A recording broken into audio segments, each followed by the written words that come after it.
What if I were to suggest that you play a key role in the awakening world? And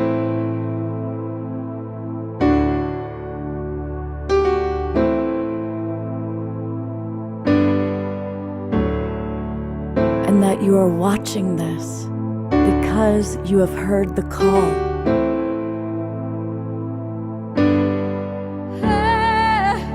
We can start right now by opening our hearts and minds.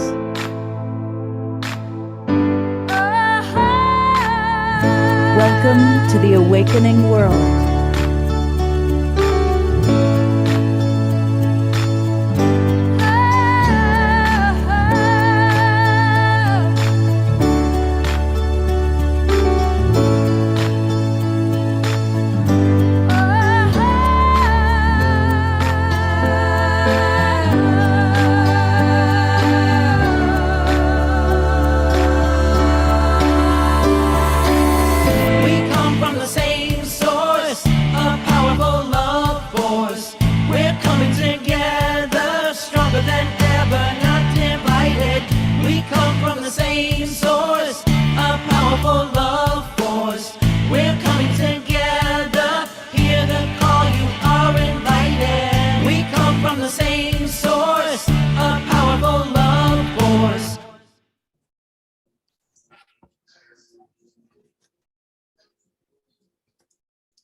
Good evening, everybody, and welcome to the Awakening World.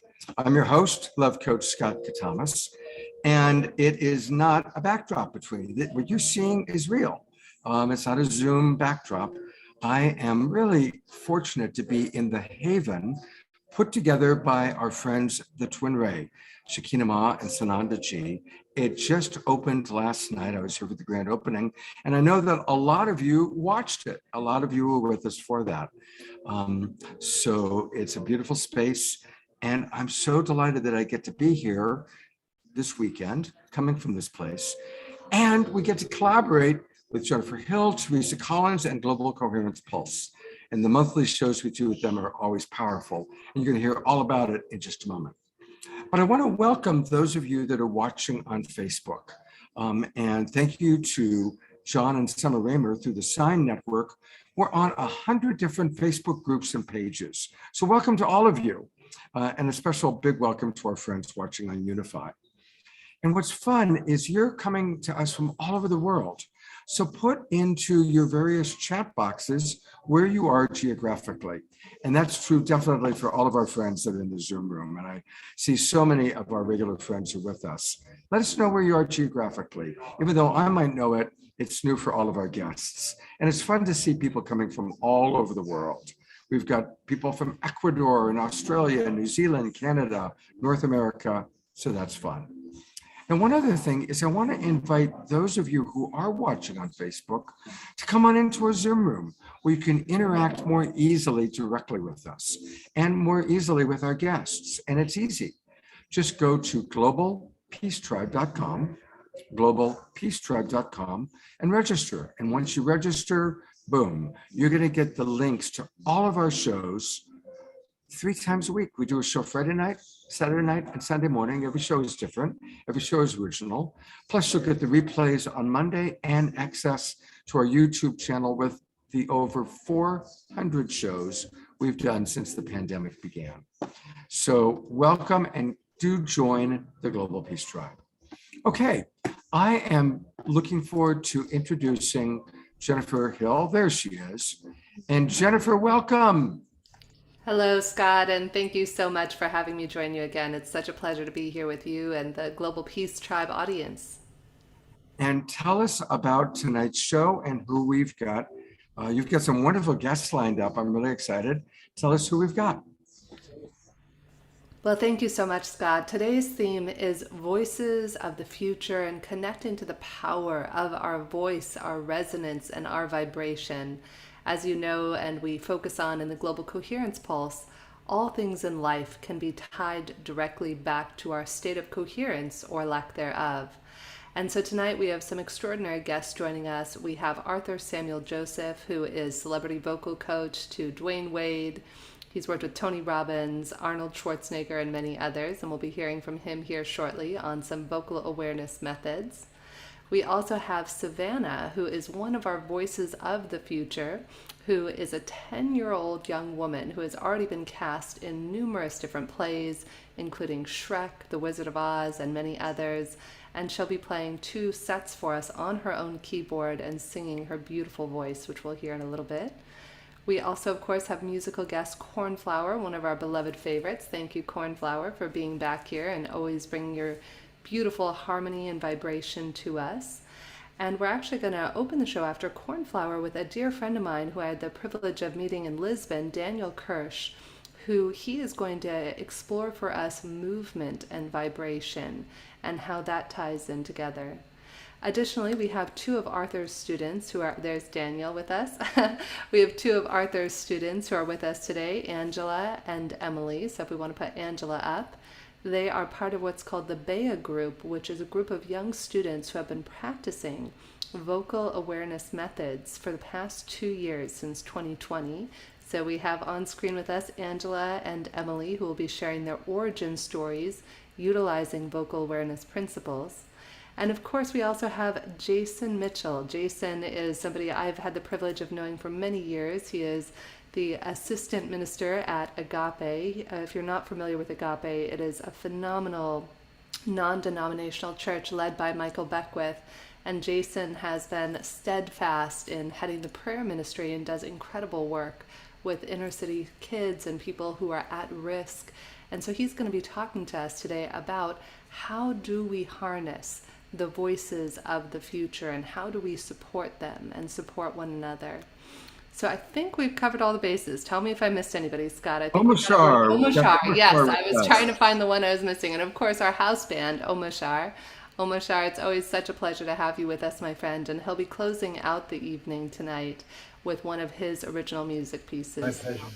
What a pleasure to have everyone here today. And again, just to set the context, we invite you to open your heart, mind, body, and spirit to new levels of vibration and resonance. And that is what everything we're talking about today is. How can our body, mind, and spirit and our voice, as Arthur will talk about, our capital V voice, be aligned and integrated into the wholeness of who we are as human beings? So I'm going to pop it back over to you, Scott, so you can introduce CORNFLOWER in more depth, and look forward to the first musical piece of the evening. Great, fantastic. Well, welcome everybody. And I see we've got people from Chile, Oklahoma, British Columbia. It's really, really exciting. Now, I not only get to introduce CORNFLOWER, but I get to make a special announcement. We are going to have our first global Peace Tribe retreat. It is going to be in Sedona, Arizona. We confirmed that today. Thank you, everybody, for filling out the survey. And not only will you get to meet all sorts of great global Peace Tribers, but we're planning on bringing beloved brother CORNFLOWER out so you can actually meet him and listen to him in person. For anybody who's not familiar with CORNFLOWER, he's not only one of the most popular artists that we have on the show, but he's a genre-bending vocalist, live looper, and beatboxer. And his music is a fusion of organic a cappella, soultronica. Everything you're going to hear is original, happening spontaneously. So, Brother CORNFLOWER, welcome. I'm so glad you're with us again today. It is so grateful. I'm so grateful to be here with you guys. This has been a while since I've been on, and yeah, always a treat to get to share space with the Global Peace Tribe. All right, take away, brother. It's all yours. All right, here we go.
Everybody put your hands over your heart. Take a big deep breath in through your nose. Exhale a big deep sound out of your mouth.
Beautiful. That's all. I'm going to go to gallery view.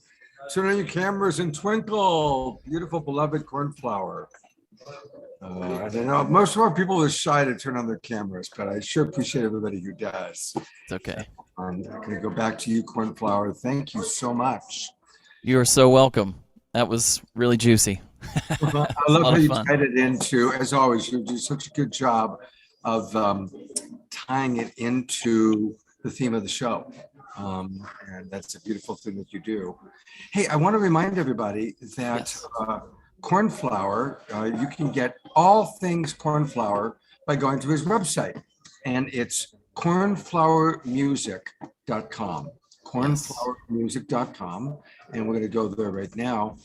And he's got a lot. There's, of course, upcoming events. I love that you've got us listed there. Thank you. Yeah, And you're absolutely. playing live in Tennessee and Asheville. That's my birthday show in Kingsport on 8/27, and then on 9/10 I'm playing at Samasati Sanctuary in Weaverville, just outside of Asheville. And Samasati is owned by my friends, Yes. Roger and Benit. Yes. Fantastic. It's so Yeah. good to see that you're doing live shows. And of course, we're going to have to now add Yes. Sedona, Arizona. That's right. Hey, one other thing, going back to his website for a moment, I do want to really encourage people. It's so important for us to support our artists. And so if you go down a little bit lower, there's a lot of different ways you can subscribe. You can get his news, but also join. It's so important for us to support our artists. Wow, you've got it so far down. Make sure I don't think the flower seeds it's up a little higher up. Oh, did I miss Back it? up. Yeah, it says the release for the month, and it says subscribe, and Right here. one Is up. this it? Yes. You can go up one more. and there it is. Got Subscribe it. and listen. Okay. Thank you. Yeah. So what I want to encourage everybody to do, which is what I've done, this is how we support Cornflower and Kristen Hoffman and all of the artists we love so much. Join their programs for as little as $3 a month. And you're going to get original Cornflower music. And that way he knows that you're going to be, he knows that he can count on a certain amount of money coming in every month. So please join, support Cornflower. He's going to be back for one more song about halfway through the show. And Cornflower, thank you for getting us off to just a great, great start. Love you all so much. Have a great night. Absolutely. All right, I'm turning it back over to my wonderful co-host, Jennifer Hill. Thank you so much, Scott, and thank you to Cornflower. My gosh, that was just vibrationally juicy, as you said. And I love what's so funny is the musical artist we had on earlier today on The Pulse, Greg Papania, literally has the same birthday as you. And shout out to Teresa Collins, whose birthday is the day before on the 26th. So lots of love to all our Virgo friends and Right on. Leo friends who are celebrating. Wishing you a wonderful birthday show, my friend. Thank you so much. Yes, lots of birthday love for everyone out there. And up next, we have my very talented and amazing friend who I've had the pleasure of seeing him perform live in person, Daniel Kirsch.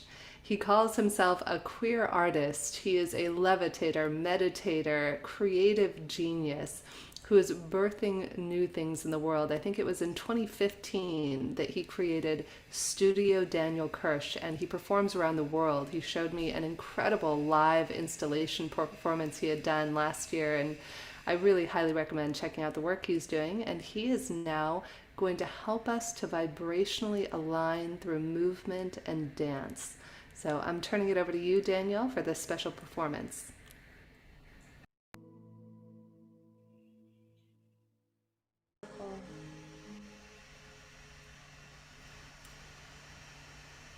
Oh, that was amazing, Daniel. And thank you so much to everyone hanging in there with us at the end. We got a little static, but my gosh, your dancing really took the show away. Huge. Let's all send a little spirit sprinkles, little extra love to Daniel for that incredible performance. I highly recommend if you ever get a chance to see him perform live in person. It is magical to be in your presence, my friend. Whether you're moving or not, it's equally magical. Though I highly recommend everyone check out Studio Daniel Kirsch. Is that the best website for you, Daniel, right there? Perfect. So is there anything you'd like to share with us, Daniel, about what it is you're up to? Yeah, you can sign up for our email list on the website. We're going to be launching WOA in a few weeks now, which is a company around decentralized fine art and performance and creating experiential performances that are transformative and are centered around wellness and combining science, art, performance with meditation and technology.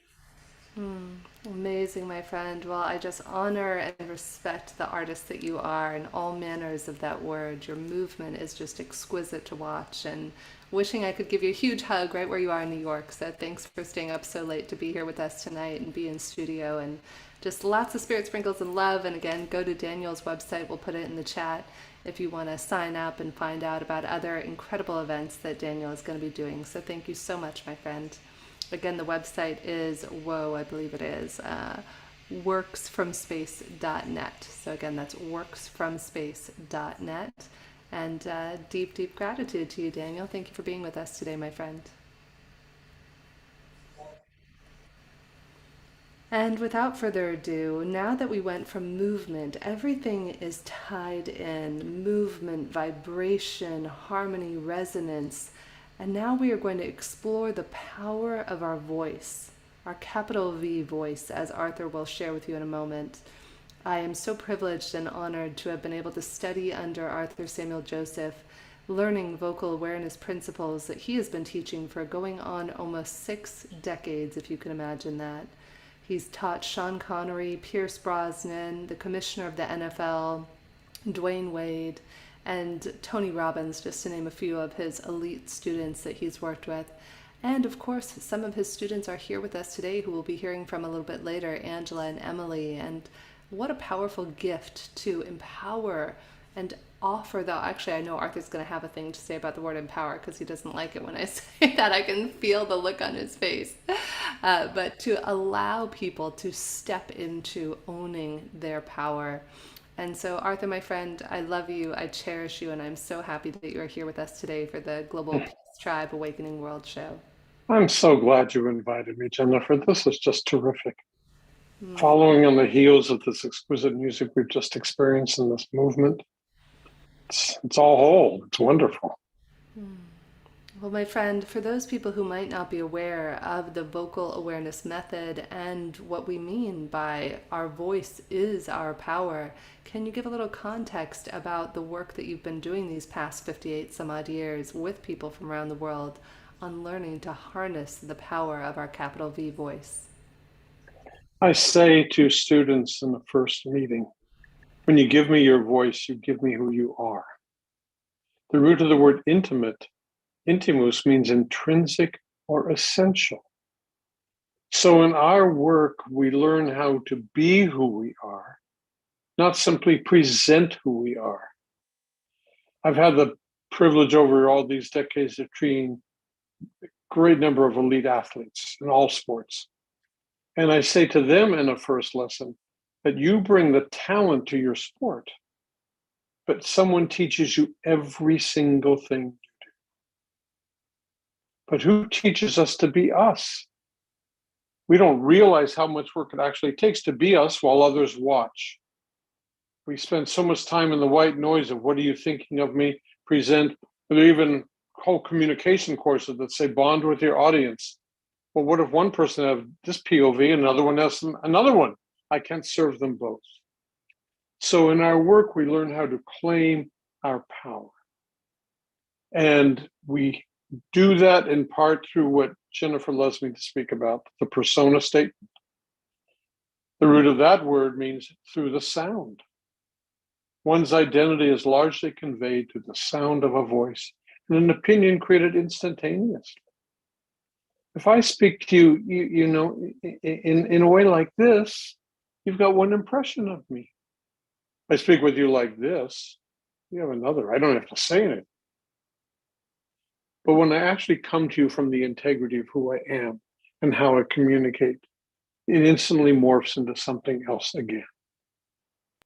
So through the way we embody ourselves in stature, through acknowledging source, loving and letting go, the second of the 7 rituals, each time we take on those 3 rituals, stature, source, and love and let go, the body's first impulse is to inhale.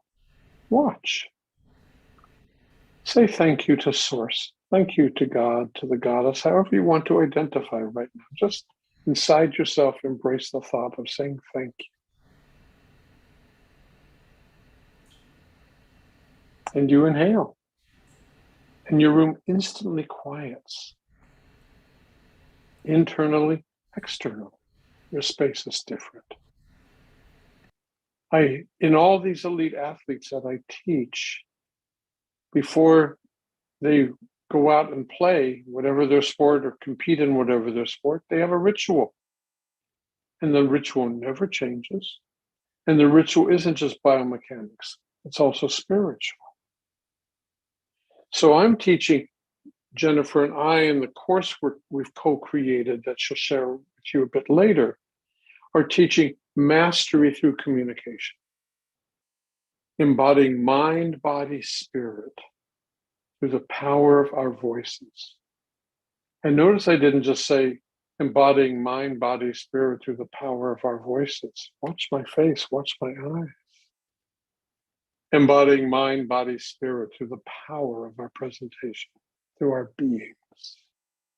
The mouth is where the words come from, but you just discovered that the eyes actually tell the story.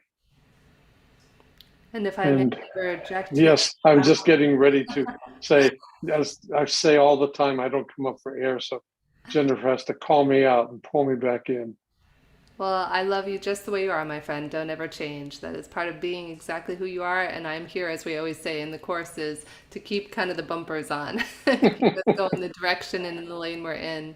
And I wanted to acknowledge that the work that we do of being myself, and Arthur and I talk a lot about this, the capital S self, it requires feeling safe, feeling like you are able to be yourself. Because think of how, as human beings, we are often putting on a facade. Facade was one of my favorite words for many, many years. And it was hilarious because if you saw a speaking engagement, it makes me cringe. One that it was a very popular speaking engagement I did back in 2016 that was at a conference and everybody listened to it. And if you hear me talk, Arthur, you would not. It's cringeworthy because this I'll try to mimic how I talked. Hi, my name is Jennifer Hill and I talk quickly and I can't help it. So you got to follow along with me. And it's notice when there's that level of pacing, there's no safety, there's no space, there's no ability to be. And as my friend Allison Armstrong, and teacher who had taught me, I wouldn't say friend, teacher and mentor, who had taught me years ago, she had said that in order to create something, a woman wants to give birth to a baby, she needs the space of her womb. If you look at the big cities of the world, London and New York and all the big cities have these parks because they need a space. And so we spend a lot of our lives talking at people rather than speaking with one another. And I just wanted to digress and tie that in, Arthur. Arthur, you can see, is doing third base coaching over here. And because you're addressing space, and I'm a classical singer, as people know, I have a master's in voice, and a song without a rest is not the same piece of music, as I always say. So if I'm just talking with you like this, and I really don't have time to think about what I'm saying, all this white noise enters in. Judgment, awkwardness, ums and ahs. But instead, we allow a conscious, loving breath. You're going to see that with Emily and Angela in a moment. And they are so elegant. It's such a joy to teach them because, well, we'll get to that in a little bit. But here, if I say to you all, take a deep breath, your chest rises. You're learning some tongue flex. Now, if I say to you, allow a slow, conscious, loving breath with your eyes on my face, this will take 5 to 7 seconds. Slowly, lovingly allow. Deeper. Relax your neck and shoulders. Deeper.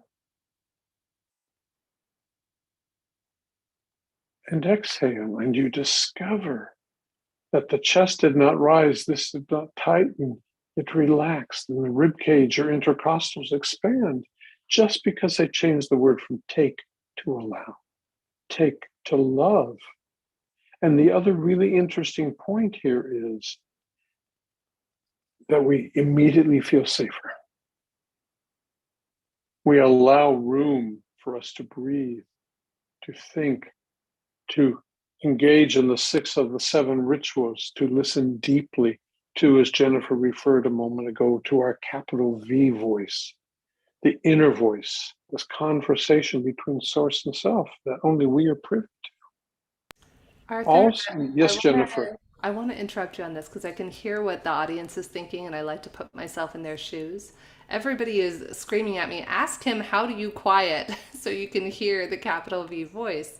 Because what I'm hearing is that there's that challenge, right? We can talk about this esoterically, but how do we put into practice so we're That's right. not always hearing the noise that's out there with us? That's one of the things I so love about my work, to be quite frank. You don't have to believe in the philosophy of the work. It's mechanical. Just do the work. But I say to all my students, I've said to Emily and Angela a gazillion times, you're never going to meet a more linear teacher than me. But there's absolutely nothing linear in the work. For example, sit up straight and you hold your breath. Now claim yourselves as empowered men and women of stature, pulling this golden thread from 3 inches below your navel, slowly, gracefully, with no tension in the upper body. Slowly, gracefully, right through the middle of the crown chakra. Taller. Nothing here comes from here. Stretch. And the body inhale. We thank Source. We love and let go. And this is part of what I call mastery moments. That we employ these techniques countless times a day. 30, 45 seconds before we go into a meeting, before we're on a Zoom call, before we go on a date that we really are a little anxious about, perhaps, whenever it is. Because in your persona statement, you're going to say, I want to be known as, and it's not going to be average, I can assure you. Let's backtrack on that, Arthur, because I realized we talked about the persona statement more in depth on the Global Coherence Pulse earlier today, though I don't think we distinguished exactly what the persona statement is. So do you mind if I distinguish that? Thank you, dear. So one of the key elements and cornerstones of vocal awareness is this idea of our persona statement. We first begin by looking at how do we believe that we are currently perceived? And then we begin to inquire and engage in how do we want to be known? If we had it all our way, if poof, I could give you magic fairy dust and you could be and embody that human being you intend to be, dancer, singer, writer, business person, how would that look? How would that feel? And then the second part of this exercise is to first draw how you believe you're currently perceived, and then draw how you want to be known. And as Jennifer so eloquently explains this, I always say to a student, I will never make you into someone you're not, but I will steadfastly commit to bringing out what's possible. And that's because of this persona statement. You identify how you want to be known. And the other really important discovery here is we actually have a choice. Everything in life revolves, as I always say, around two things: to choose to do something or to choose not to. And so one of my axioms is that structure does not impinge, it liberates. Freedom without direction is chaos. So when Jennifer spoke for you and put a cork in my mouth and said, hey, we'll slow down a bit here. How do we actually do this? Our mastery moment, 30 to 45 seconds. You identify how you want to be known. You slowly and gracefully put yourself in stature. We thank Source. We think about the intention for the meeting. And very importantly, never rush and inhale. For you see, a breath isn't only physical, it's also emotional and spiritual. The Hebrew word neshama means both soul and breath. In Latin, spiritus and inspirare, spirit and inspire mean to breathe and to breathe into. It's all connected. So once again with me, in stature, no upper body stress.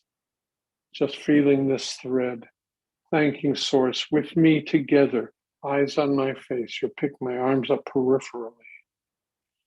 We're going to allow a slow, silent conscious, loving breath and enjoy it while we do so.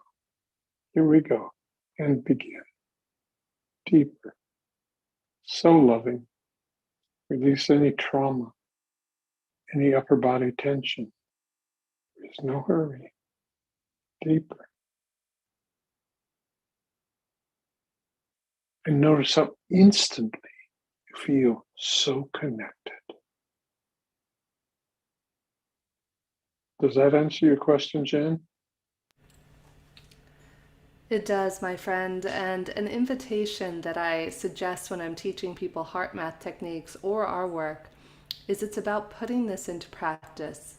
I was once instructed by one of my teachers to imagine that every time you walk through a doorway, poof, you're walking into a new version of yourself. And so as you do that, you could just remind yourself, allow what we call a CLB, conscious loving breath. And as we begin to do this again and again, as HeartMath would say, you actually develop a new baseline. So instead of having that baseline of anxiety and frustration, the more we're breathing, doing heart-focused breathing and HeartMath, I love integrating that with the work that Arthur and I do in the conscious loving breath. It is from this place that we are able to embody who we want to be known as in the world. And I'm going to offer a fun exercise that we actually share in the program. So this is a little teaser of one of the things that we talk about in our Vocal Mastery for Leaders class coming up on September 6th, is an exercise to see how are you currently perceived in the world. Step one is that you go out and you find 5 people who I recommend having a variety of people. It could be someone you know well, it could be a recent acquaintance, and maybe a family member or somebody you've known for a long time. And you ask them these 6 questions. What was your first impression of me when we met? Where have I surprised you? Where have I disappointed you? What can you count on me for? What can't you count on me for? And what is your impression of me now? And when you go through and you ask those questions, you might be astounded to see what you find out. I remember many years ago when I began this journey with Arthur, I had a dream of being a thought leader. And Arthur would always say to me, Jen, you're going to be that, though you have to show up and you get to be that person. Though in order to be that person, we have to bring conscious awareness, which is a term Arthur and I coined, which is bringing our awareness to how we live our lives rather than living reactively, taking as we take breaths, taking energy. We allow, we receive, we expand. So Arthur, share, if you wouldn't mind, what are the 7 rituals, just to kind of give an overview of them before we get into it with Emily and Angela after Savannah's song, so people will have a context of what the 7 rituals are. And as a quick aside, I do recommend Arthur's book, Vocal Leadership, especially on Audible, because it's like getting a vocal mastery lesson from him personally. So Arthur, what are your thoughts, my friend? Stature is preparation for everything. There is no off switch in communication mastery. We live in this conscious aware state, consciously aware state. We don't present, we claim and embody. I cannot empower you. That's arrogant. But I can help you empower yourself. So when we claim ourselves as men and women of stature, then we transition to the first ritual, which we can also incorporate as we put ourselves in stature, which is to say thank you to Source, to God, however you want to identify or merely say thank you.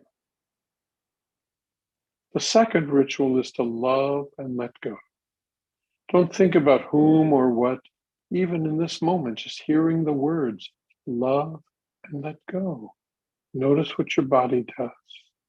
Just love and let go. It breathes, it relaxes. You immediately still yourself. The third ritual is to allow a slow, silent, conscious, loving breath, and enjoy it while you do so. The fourth ritual will get your attention. And picture me walking down Fifth Avenue, New York, or doesn't matter where I am, I do it, I don't care. It's called a yawn sigh. It's like yawning and sighing at the same time, because this is where we begin to see the edge and arc, not arch, the edge and arc of sound. Listen, here's my voice. I've been speaking to you as effectively as possible, but watch what's going to happen.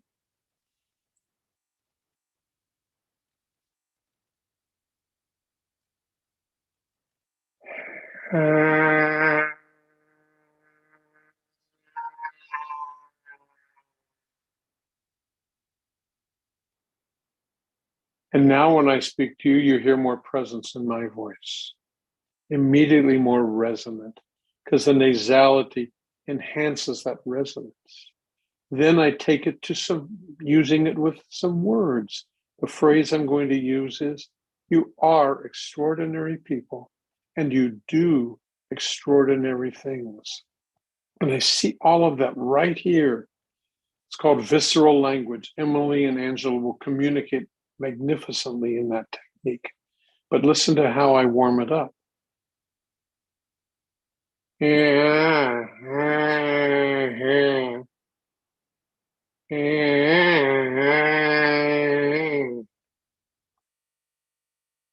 You are extraordinary people, and you do extraordinary things. I've just aligned my mind, body, spirit, energy, and soar. The fifth ritual, so important. Take my time. In communication, it is never how fast, but how effective. Nothing is gained by going too fast, but potentially everything could be lost. Integrity, understanding.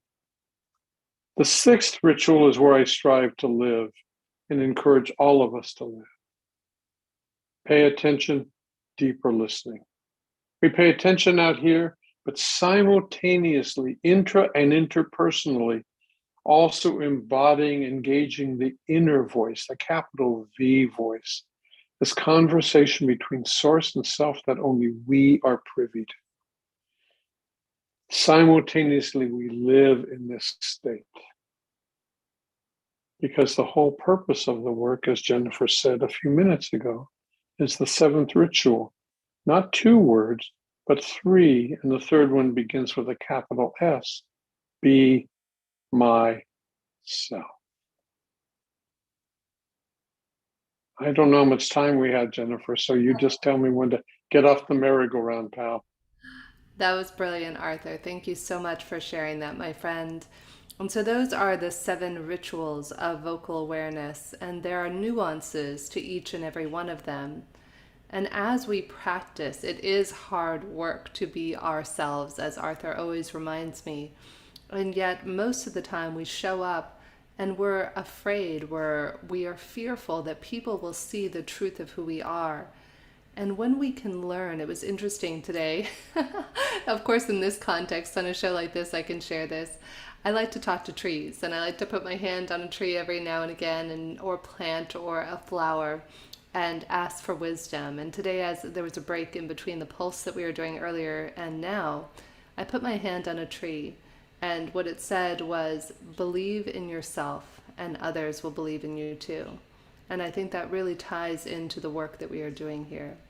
I love that Dr. Laura says she loves trees too. So Arthur, before we go to the website and talk about our Vocal Mastery for Leaders course beginning on September 6th, what are your closing thoughts, my friend? We'll, of course, have Angela and Emily on after Savannah's performance, then we'll bring you back for a few minutes. Though I'd love to hear what your closing wisdom is, perhaps, for everyone. I would love, thank you. It gives me an opportunity to share something I didn't get to share earlier today. I close all my public seminars with this story.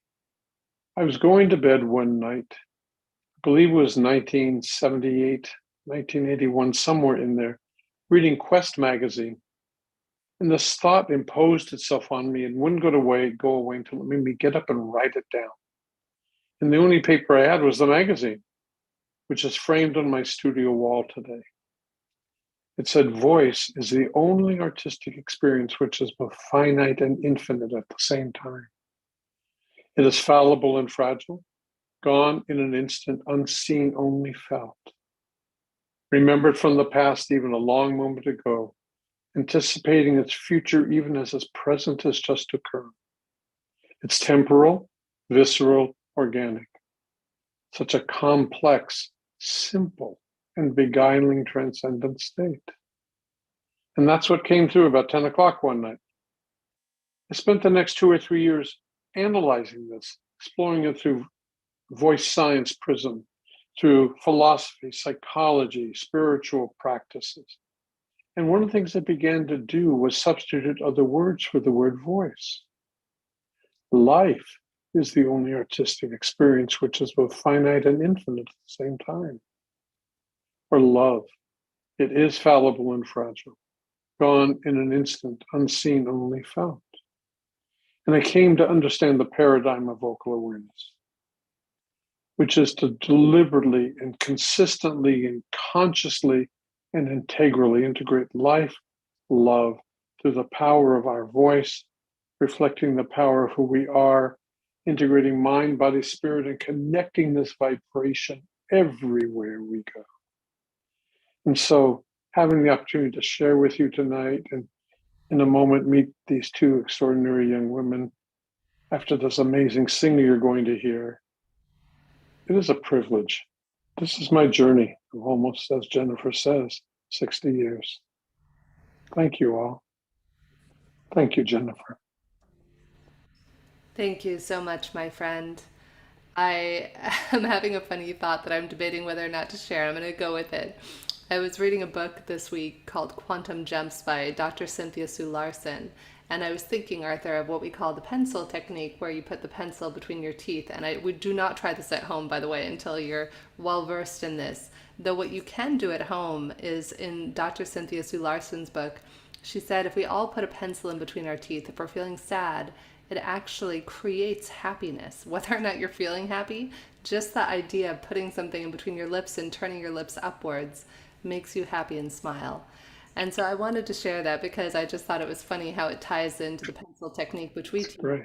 And what a great way, even if you don't feel like smiling, even if you're just like, no, you can't make me, just stick that pencil between your teeth and practice smiling. And what a great little tip for life. So Scott, over to you, my friend, to share the website. I just love that. That's a great tip. I'm going to remember that one. Well, I want to show a couple of things. Let's start with Arthur's website. So Arthur is at vocalawareness.com. Definitely always put in your name and email so that you can stay in touch with what he's doing. And that's what I'm doing right now, as I always do with our guests. Thank you, Scott. Absolutely. And download your free guide right now. So just by doing that, I see that I've just been received a beautiful, beautiful little gift from him. So thank you so much. And then, as they mentioned, Jennifer and Arthur are going to be teaching a course together. So tell us about, I went to the same one again. Tell us about the course that you're going to be doing together. Well, thank you, Scott. Arthur's always taught privately one-on-one, and it's only been recently that he and I were inspired to co-create a class. We just had our first cohort graduate and go through a 7-week program, and it was truly moving. We were all in tears during our last class. And so we're about to start another one on September 6th. We have 2 classes starting. An advanced class that's starting at 8 a.m. that we're halfway sold out through already. And then we have another introductory course starting at 9 a.m. Pacific time that's normally $2,999, though through tomorrow you can get it for $299. So for your audience and for Teresa and the Global Pulses audience, we're giving that special offer through tomorrow. And it's going to be a wonderful journey that we teach you how to keep the mastery switch on. One of our students we have students from all over the world. We've had Australia and the UK and all over the place. And she just said her voice completely changed dynamically. And people saw, no matter whether you're a professional speaker or not, how it has an impact on your resonance and how you show up everywhere. So we'd love to have you with us in the program. If you're interested, you can go to vocalmasteryforleaders.com and find out more. Now, I want to make sure everybody understands that. Say what that again, if I understood it correctly. Did you say that it's normally 2,000 and that you're doing it for 290? Give those numbers one more time. Yeah, of course. If you scroll down a little bit, it's on the website, Scott. So it's $2,999. I love my friend Arthur, and he doesn't come cheap. So normally the class, we both, our time is valuable, but we want to make sure to make it accessible to everyone. When Arthur approached me about this, he said, Jen, for special things like the shows we're doing this weekend, let's try and be sure that money isn't something that would stop people. And if, God forbid, even $299 is too much, please do write Arthur or myself an email. And something we're exploring is potentially doing scholarships for this or future classes. So we would love to hear from you. That is an amazing discount. I am amazed. So I've put that into the chat box. For those of you watching on Facebook, again, go to vocalmasteryforleaders.com. And thank you so much. That's really, really good. And Scott, to just interject one thought, these classes are also archived. So if somebody, for example, is in Australia and it's 1 a.m, they can watch it at a later time. And it's really, really special. So, well, thank you so much. Thank you for your nice introduction to it, Scott. I really appreciate what you're doing. We're to have you with us, and I see a lot of people in the chat box and on Facebook are really appreciating this. So, thank you. And I think we're going to hear from Arthur a little bit more in a moment, or in a few, I should say, in about 15 minutes, probably. Jennifer, you want to tell us a little bit about Savannah? Yes, so Savannah, oh my gosh, and thank you, Arthur, and thank you to each of you for being here with us. I was inspired the moment that we talked about this idea of voices of the future. I've been following for quite some time this lovely, amazing, precocious young woman, Savannah, who is my dear friend Shauna Austin's daughter. And the moment we planned the show, I said, oh, Shauna, I would love more than life itself to have Savannah and her beautiful energy on the show with us. She is incredible. She's going into 5th grade. She's 10 years old. She has been performing in theater most of her life and cast in numerous shows, as we mentioned, Shrek, The Wizard of Oz, and many others. And she just signed her first talent agent, her first youth talent agent. She had people fighting over her. So we are just so lucky to have her with us on the show today. And Savannah, before we go into the song, I would love to have you just share for a moment, why did you choose the song Rise Up? I think it's such a beautiful choice, and it's one of my favorite songs. Well, I think this song is pretty inspiring and beautiful, and I would love to share it with other people. Oh, I couldn't agree with you more. Well, we are going to turn it over to you to hear you just share your voice, your capital V voice, and your music, the music from your heart, and we hand it over to you, my friend. Okay, before I start, I would like to say thank you to Mr. Scott and Mrs. Jen and everyone who invited me here. You're broken down and tired of a living life on a merry-go-round, and you can find a fighter, but I see it in you, so we gon' walk it out and move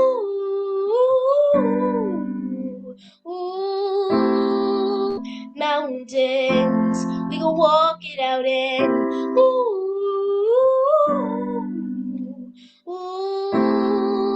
mountains. And now rise up, rise like the day. I'll rise up, I'll rise unafraid. I'll rise up, and I'll do it 1,000 times again. For you, for you, for you, for you. the silence isn't quiet, and it feels like it's getting hard to breathe. And I know you feel like dying, but I promise we'll take the world to its feet and ooh, mountains, bring it to its feet and ooh,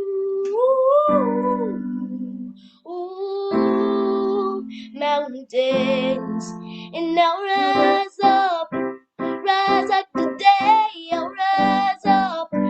rise like the waves, I'll rise up, and I'll do it 1,000 times again. For you, for you, for you, for you. Thank you. Oh, That was really, really fun. Go ahead, Jennifer. I was just saying, Savannah, well done. Oh my God, let's all send Savannah some sprinkles, some love, a little magic. That was the courage it takes in the voice and the heart and soul that you sing with. Just so much love to you, Savannah. Thank you so much for being a part of this show, talking about how voices are of the future, and you are one of the voices of the future. So thank you so much for being here with us. Thank you. We appreciate you, my friend, and we'll hear you again in about another hour. We'll have Savannah back on with us to do a second performance.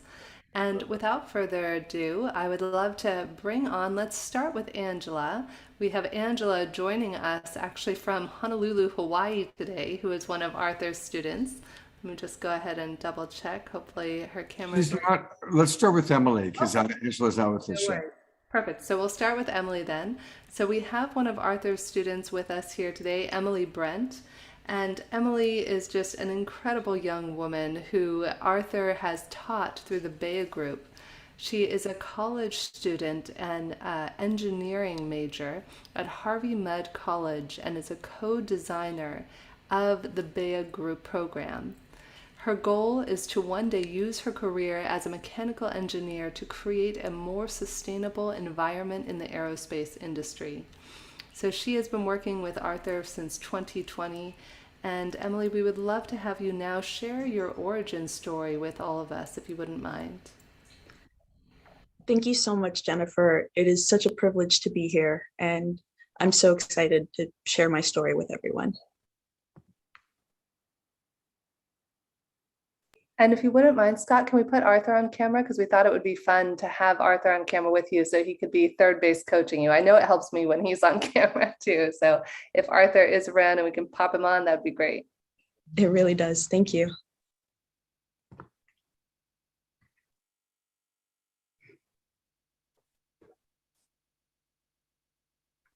I became an adult at a very young age. My mom worked 2 to 3 jobs for most of her life. So when my dad lost his job in the 2008 recession and sunk into diagnosed depression, my mom continued working hard to financially support us while I became the adult placeholder at home to care for my younger sister and father.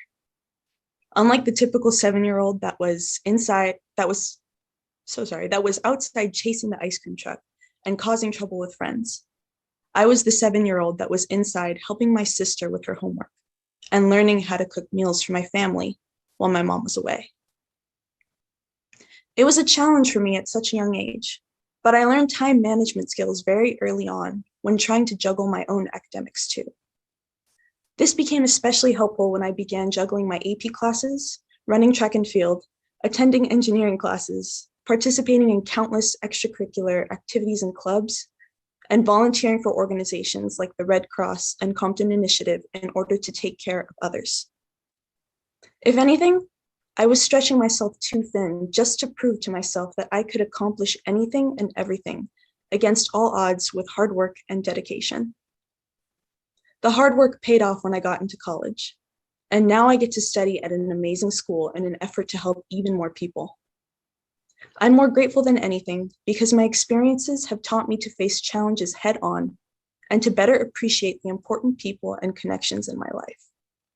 It shaped me into the person I am today. and I'm ready to face any challenges that come my way. Adversity, after all, is what helps us as humans to better appreciate the moments of joy in our lives and the results of our hard work. I'm now more determined than ever to succeed and make my voice heard, and I now know that I can be my best self to better serve the world. That was tremendous, Anne. Thank you, Arthur.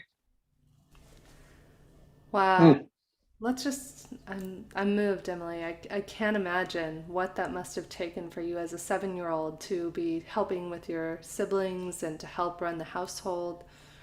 I just really want to acknowledge the strength and courage and grace that you must have shown as a young woman and that you're still showing as a young woman now. And I really acknowledge you. Kudos to you for sharing your story, for being the young woman that you are, and for the incredible human being that you're growing into and the difference that you're committed to making on the planet. We're so grateful to have you here with us. Thank you so much, Emily. Thank you. I'm grateful to be here. We appreciate you.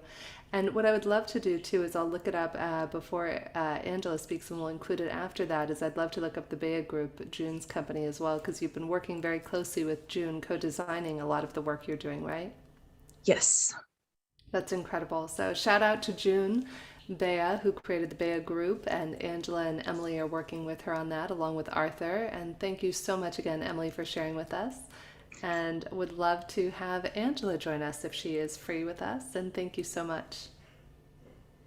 Angela, what a pleasure to have you here. Thank you so much for joining us from Hawaii, nonetheless, and making time out to make this a priority. We appreciate you and would love to hear a little bit about your origin story. But before we do, let me just share, as Arthur was sharing offline with us, you are a computer science student and guru from what we hear in technology. And you're actually attending my old alma mater, UC Irvine. So shout out to Dean Maurer. I'm actually doing an event with him in a couple of weeks here in LA. And you're also, as well, a co-designer of the Bea Group and have been working with Arthur for 2 years as well, right? Yes, that is correct. Oh, I love the way that you just answered there in vocal awareness. Feel that vibration. That was amazing. Kudos to you, my friend. So we would love to hear your origin story, Angela, as well. And I'm going to leave you and Arthur on camera. Yes, of course. Thank you guys so much for having me here. I am very honored. And now I am going to share my origin story with all of you guys.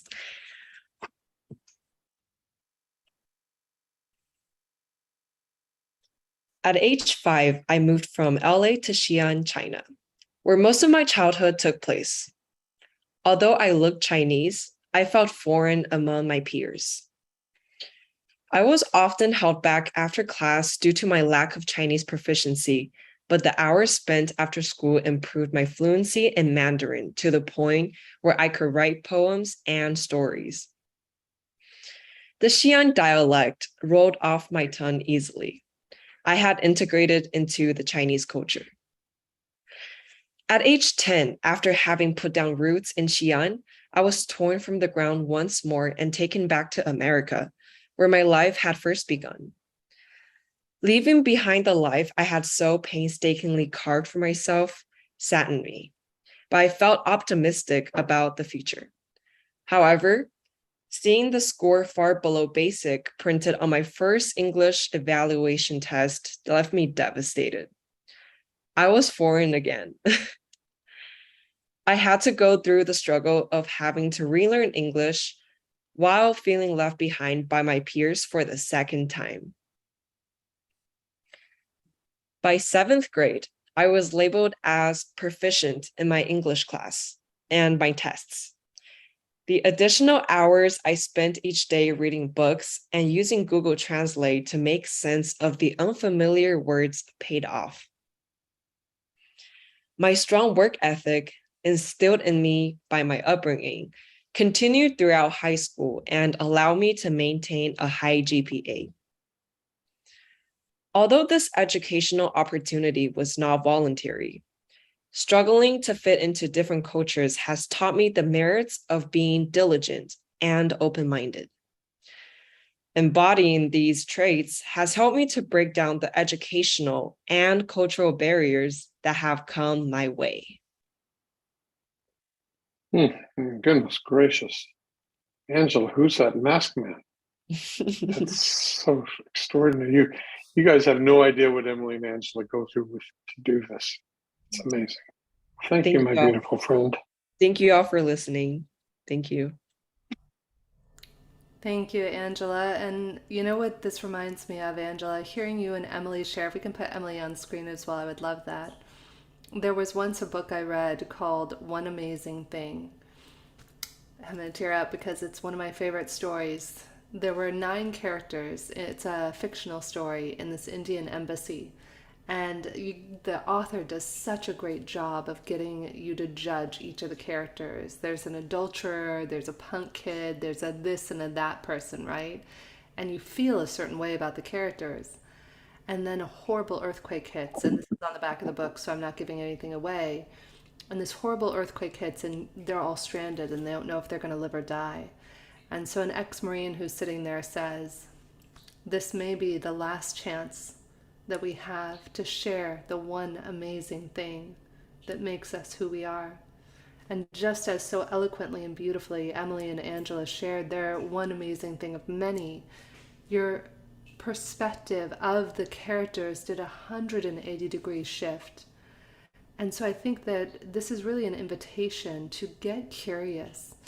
Ask one another our origin stories, the one amazing thing or the many amazing things that make us who we are. And I don't know about you, but I know my heart is just blown open from these lovely, incredible young women who are so eloquent and had the courage and the perseverance to join us today in this audience of thousands of us around the world and to share their origin stories. So really kudos, ladies. Thank you. Thank you. And Thank you. I see a note here from Scott. Scott would love, oh, that's interesting. Scott would love to have some of you share your personal stories as well. Yeah, I mean, we are a community, and more and more people like Dr. Laura and Eleanor and all of our regulars, Karen Eisenberg, those are just the ones I see because their cameras are on. Love to hear some of your stories. What are some things you've done that you're proud of? And certainly, Angela and Emily, an honor to have you on the show. You are what the show is all about, Voices of the Future. And I'm seeing where a lot of our audience are really appreciating you sharing your stories and how already at such early ages you've persevered through challenges and obstacles to become the strong beings that you are. And it's an honor to have you on the show with us. Thank you so much. Scott, Jennifer, is this the moment I get to share a bit about Yes, this? Yes, it is. Share a bit about this, Arthur. One of the things that moves me so much about working with young people is that they actually trust me.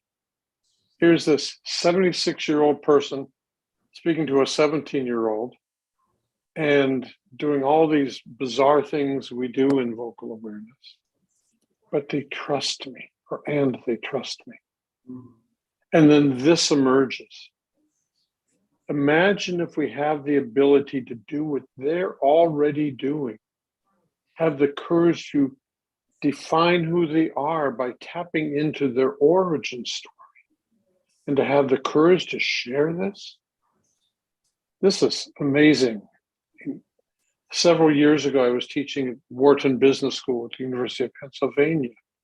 And I said to the students there that you are the future leaders of our global society.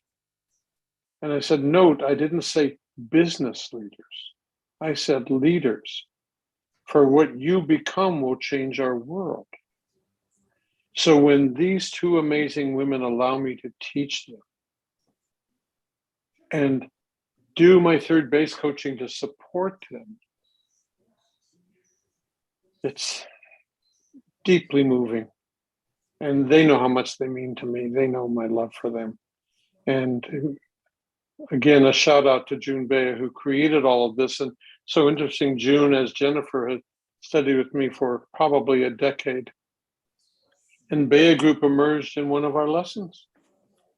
We'd been working toward it for a couple of years. And then one day, it happened.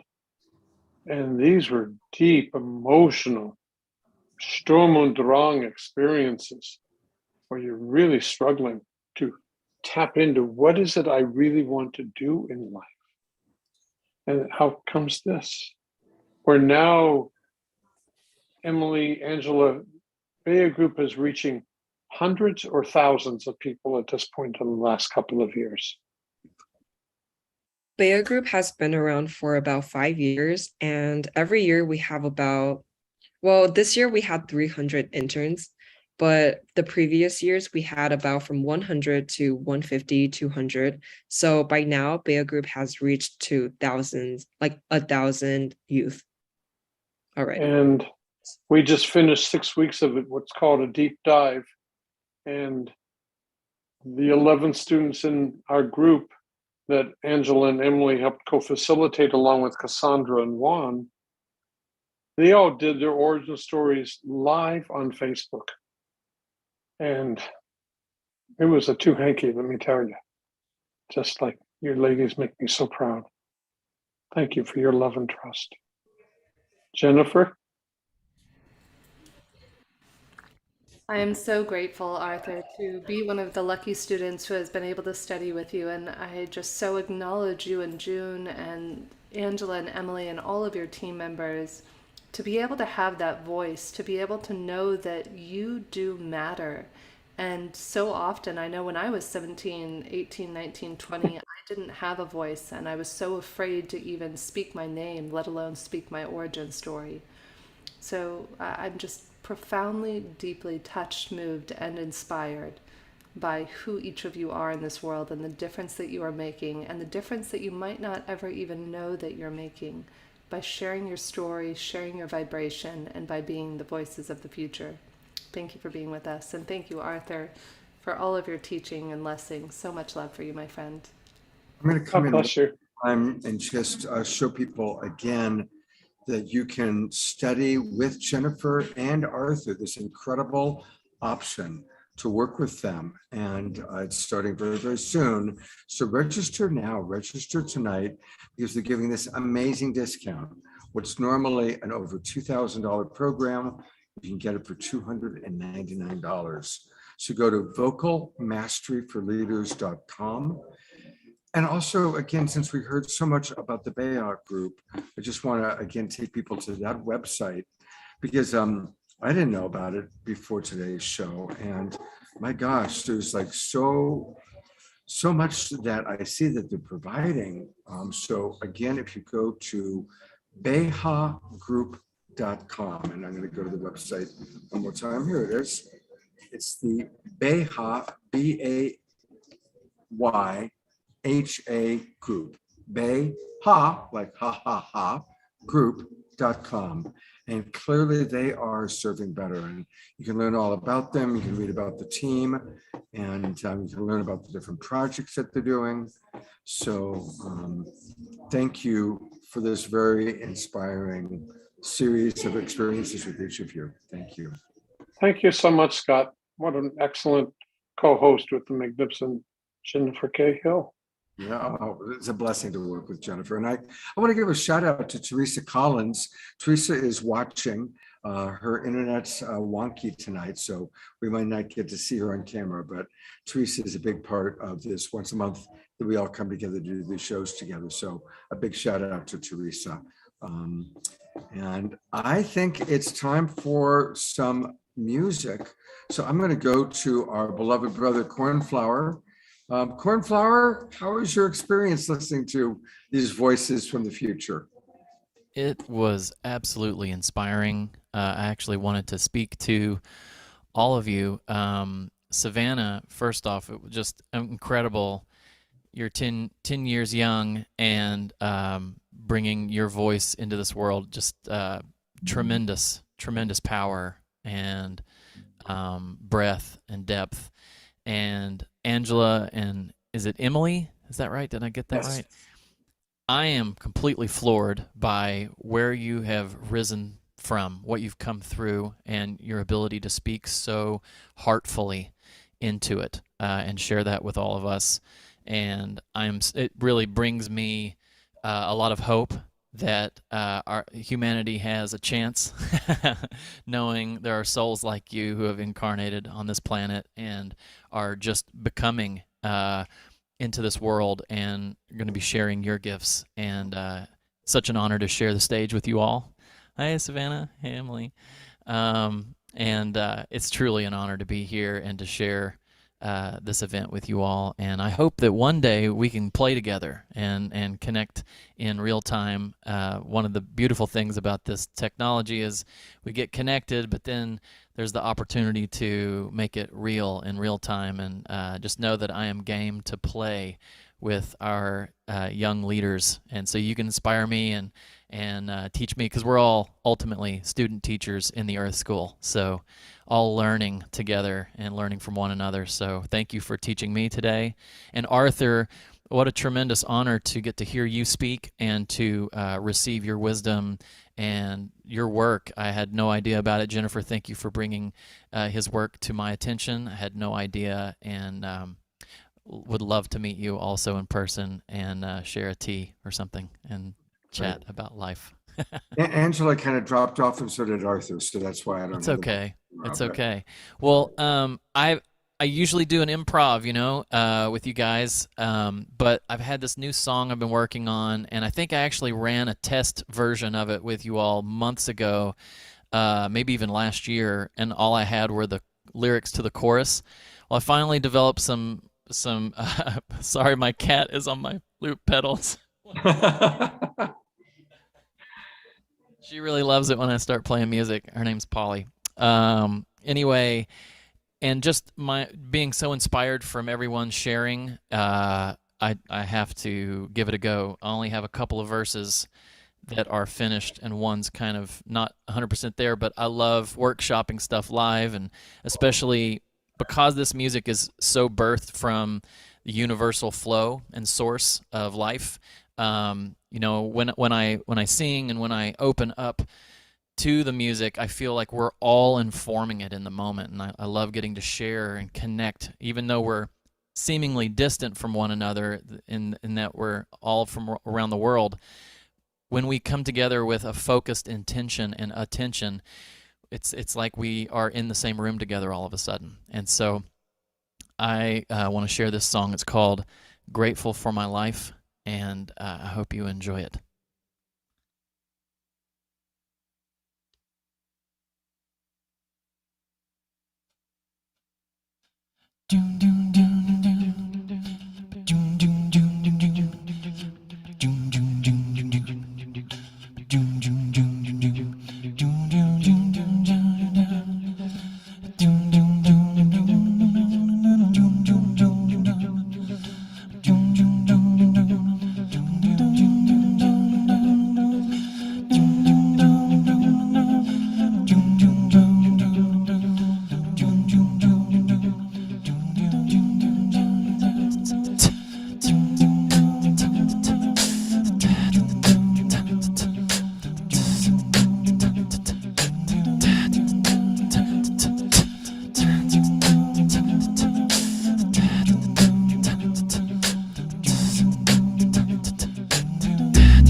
my fears, or find peace with what is here.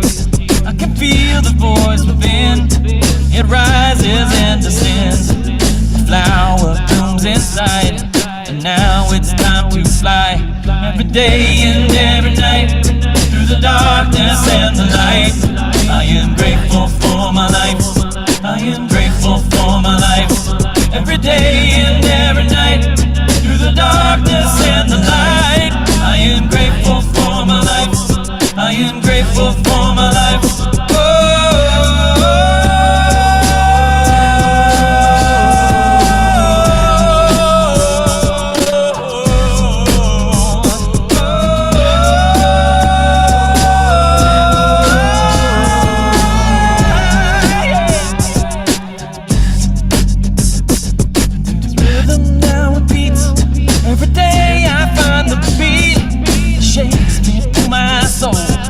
Shivers take control, it vibrates in my life, touching all of every life, inspires me to song, and everyone can sing along. Every day and every night, through the darkness and the light. I am grateful for my life, I am grateful for my life. Every day and every night, through the darkness and the light. I am grateful for my life, I am grateful for my life. Oh.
day and every night. The darkness and the light. I am grateful for my life. I am grateful for my life. Every day and every night. Through the darkness and the light. I am grateful for my life. I am grateful for my life. Every day and every night. Through the darkness and the light. I am grateful for my life. I am grateful for my life. Every day and every night. Through the darkness and the light. I am grateful for my life. I am grateful for my life. Oh, that was amazing. That was amazing. I loved watching people dance, including Eleanor Joy, who was just rocking it, Eleanor. Yes. I mean, you gave us a beautiful dance performance there. Thank you for your love and presence. It really juiced me up tonight, Eleanor. Bless you. And so many people are putting in how beautiful, how inspiring. Thank you so much. And a reminder, come plan on being in Sedona, Arizona with Cornflower, myself, Kristen Hoffman, and hopefully the more of you that come, then the more we can invite even more of our favorite artists and teachers to be there. And there's going to be a music festival, a psychic festival, a special Cornflower concert, and we're going to put together some really, really fun events. A chance for us all come together, have food together, do workshops together, go out to power spots in Sedona together. It's going to be very magical. So really looking forward to sharing that with everybody. And a reminder again that you can find all things Cornflower by going to his website. And his website again is Cornflower Music. And that's cornflowermusic.com, of course. And please join if you can, if you're anywhere in Tennessee, North Carolina, go to his events. Otherwise, meet us in Sedona. And I'll be sending out an email later this week with all the details where people can actually register. But for now, still fill out the survey. That survey, we had about 50 people fill it out in the first couple days, and it's given a lot of feedback, Cornflower, to us. It's helped Tangela, who I'm doing this with, and I to shape it. So that's great. So exciting. Thank you so much, Scott and Jennifer and everyone who's been on this and to come. I'm looking forward to hearing the rest of the evening.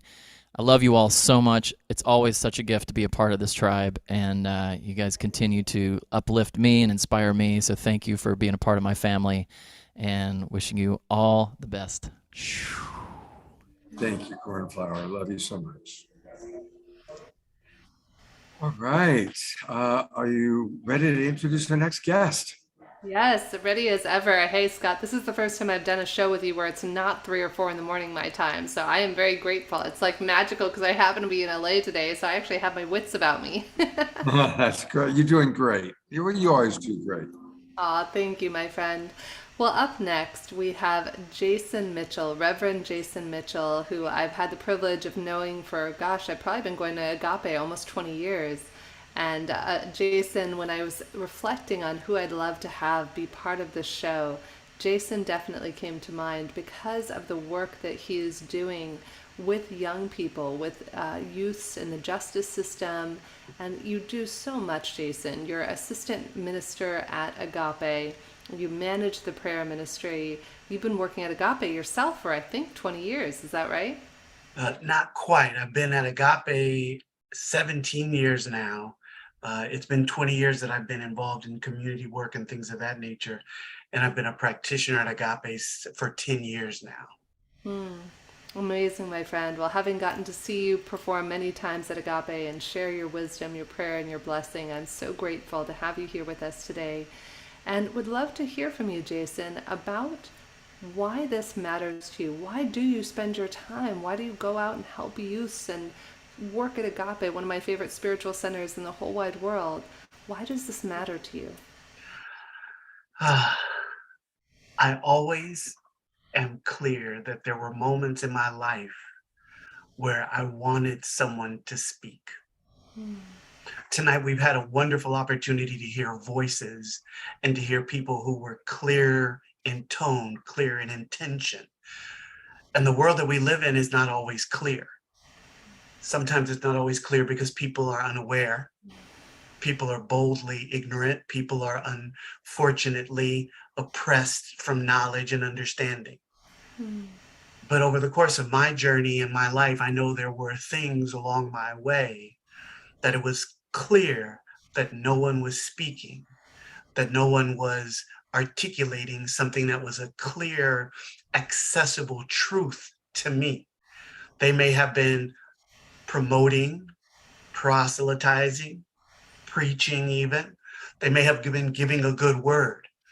And I've been throughout my life encouraged by the words and the energy from other people. But what I was clear about as I reflected, and especially as I listened to the young women that have spoken and articulated and used their voices to tell their stories today, that I was not given permission to tell my story when I was younger. That often in some of the communities that many of us were raised in, that telling our story is forbidden because some of our stories come with pain, and pain is not something we talk about. Some of the stories that we come with on our journey are sad, and talking about sadness is not always acceptable. And so as I think about the gift that I had in working with the Spirit Awakening Foundation that was created by Akuyo Graham, who caught a vision when she was as a practitioner student more than 20 years ago, and the opportunity that I had to serve there, as I caught a vision many years ago when I was working as a teacher in the Los Angeles Unified School District, as I caught a vision many times of just knowing that voices are being called forth, and we don't always know who we're speaking to, even when we're before an audience. Whether they have bought a ticket, whether they have signed up for a subscription letter, we don't know who's forwarding to who's forwarding to who's forwarding.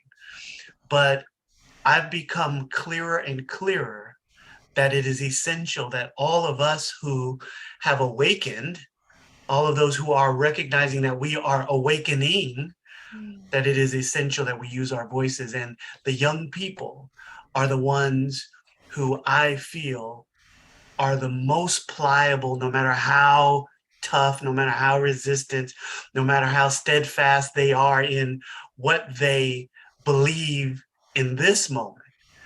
They're also keen in acknowledging, I've never heard that before. What you're saying, something that makes more sense to me than the thoughts that I was thinking previously. And so working with young people has never been a disappointment for me. I couldn't agree with you more, Jason. I've been honored to get to build schools. I was able to build a school in Senegal a few years ago and Nepal before that. And the voices of these young people around the world, that's the really astounding thing. Whether we're working with children or young people here in Los Angeles or New York or Chicago or Brazil or Senegal or Nepal, the young people have so much to share. And the more that we explore, what does it look like to give them their voice back? From a very young age, we're taught, shh, don't say that. Oh, that's wrong. And we shut down for years. Actually, it was Agape. I have to acknowledge you, Jason, and the Rev, and everyone over there. I was so ashamed for many years about dancing, and I remember just losing myself in bliss and ecstasy when I would go to Agape and back at that one over in Culver City, and people would just be dancing and I just didn't care. I was like, you know what? People may have made fun of me for dancing when I was a kid, but sometimes there is just this opportunity to be self-expressed. So how do we do that, Jason? As somebody who works with young people, how do we give people their voice back so that way we don't have to wait 20 or 40 or 60 years to reconnect to that power that is our God-given gift, to be able to share our voice, our capital S self? Yeah, absolutely. The first thing that comes to mind for me is acceptance. We don't realize that it's challenging for us to accept everyone else's unique voice because we've been unwilling to accept our unique voice. Unfortunately, our parents, many of them, the elders and guardians around us, depending on your community, if you're from a Black, oppressed, suppressed, categorized community, indigenous group who were taught to be afraid of the systemic oppression and the violence and the harm that could come to you simply by walking down the street, simply by existing. Much of the information that we receive as children is to be seen, not heard, sometimes not even be seen. And so the idea that we would use our voice, that we would speak up, that we would talk about how we feel, that we would talk about the things that have happened to us is forbidden, let alone taboo. And so the recognition that there's likely some forgiveness work to be done with the whole society, with just acknowledging that the country, regardless of the political system, the political institution, political party, the belief structures and systems, the religious, let all the systems go, and from a place of forgiveness, let them all pass. And in my present moment awareness, say, I take hold of who I am. I may be learning, but I'm going to learn who I truly am. I'm not the things that happened to me. I'm not the neighborhood that I grew up in. Even if I love the neighborhood, even if I'm very proud of the neighborhood, even if I'm very proud of the culture, that's not me. It's one of the many different expressions of me. So I don't even want to limit myself by, as proud as I am that I've been created and I express as an African-American man, as a Black man in the world. That's not the only way I express. My Indigenous Aboriginal brothers and sisters, that's not the only way they express. We were even talking about queer identity in the chat, and Scott was giving some beautiful articulation in the chat. But even our sexual identity is not all that we are.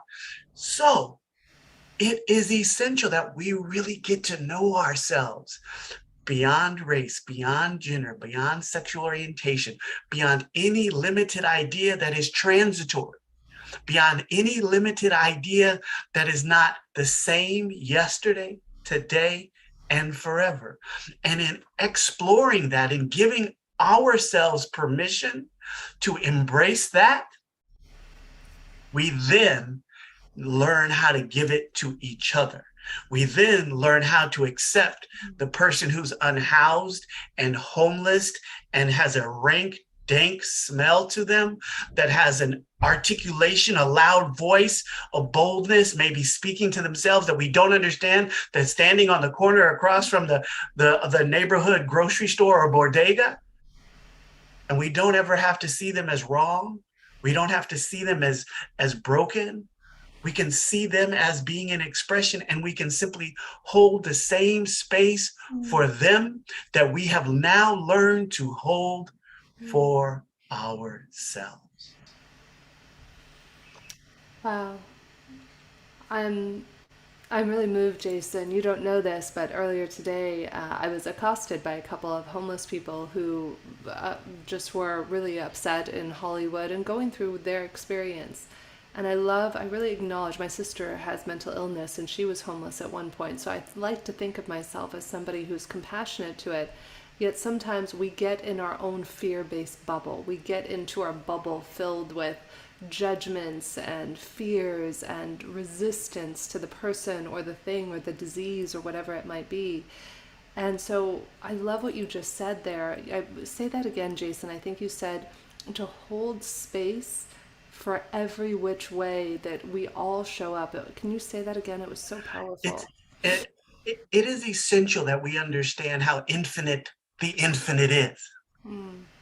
We want to control, structure, push to the left, push to the right, existence. But that's not how it works. And so as I see our brothers and sisters, our folks in the community, I want to simply hold them in my heart and my awareness, and also trust that there is a true, clear discernment in my relationship with the presence, that I also know that, it's not my time to walk near this person because of where they are.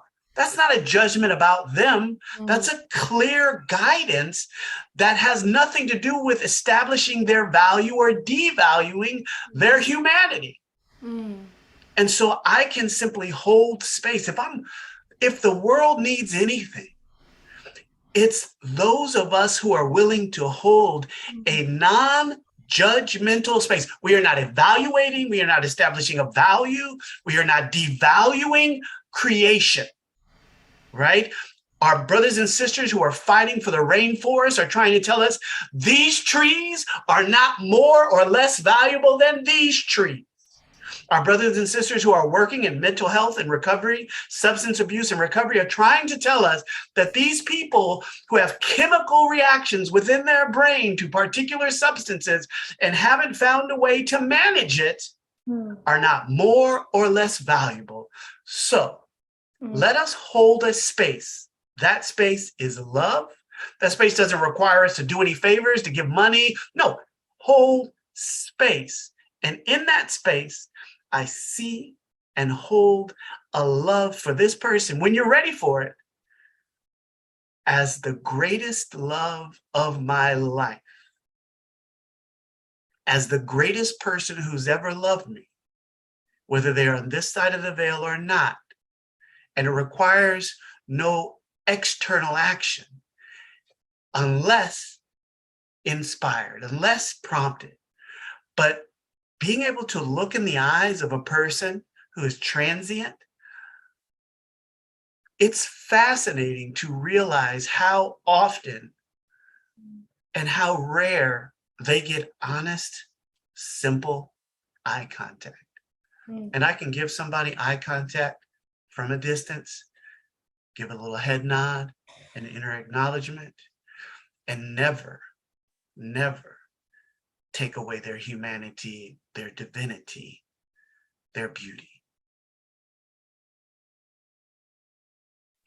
Thank you, Jason, for sharing how we can all hold space and clear the beliefs, the limited beliefs, the ways of being. It's not about always doing. Sometimes I think as human beings, Jason, like to your point, what we say is we want to fix things, right? We either want to get away from it or fix it. And yet all of that exists within this bubble of judgment. And so what would be possible if we could allow? We were talking earlier today about allowing a conscious loving breath. What if we could allow every manifestation, every voice in the world to be equally heard, and to let go of the judgment of this voice should be heard, this voice shouldn't be heard.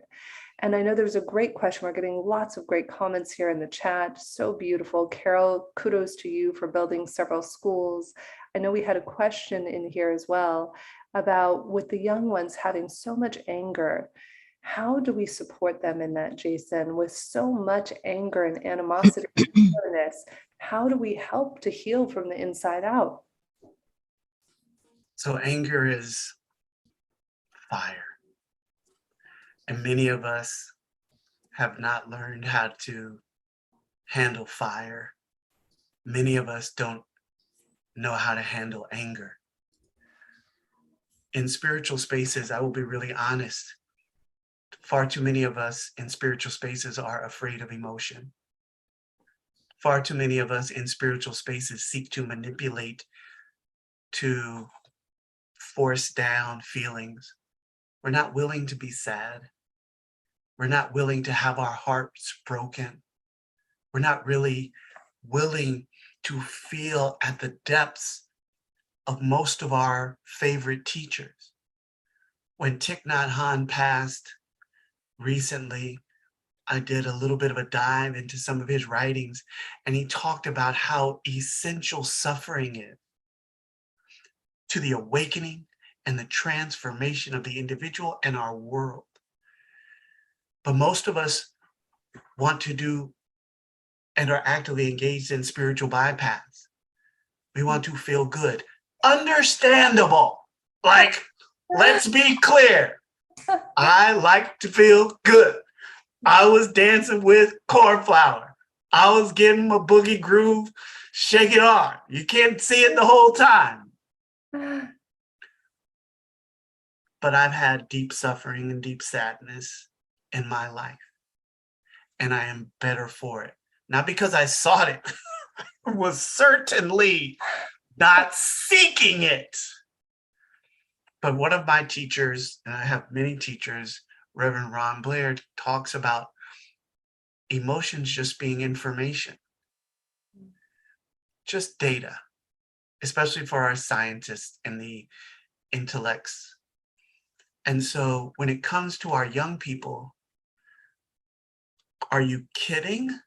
They have a right to be angry. The society that they're living in right now, it's changing faster than any adult has seen a society change.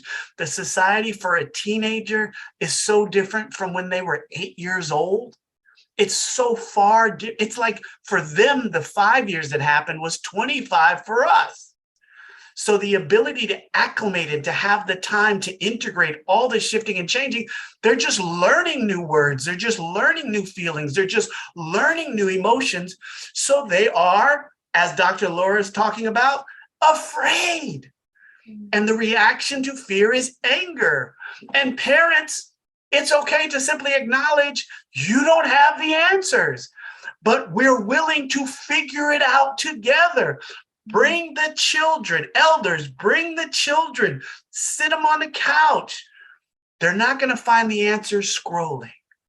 They're not going to find the answers amongst the friends who don't know any more than them.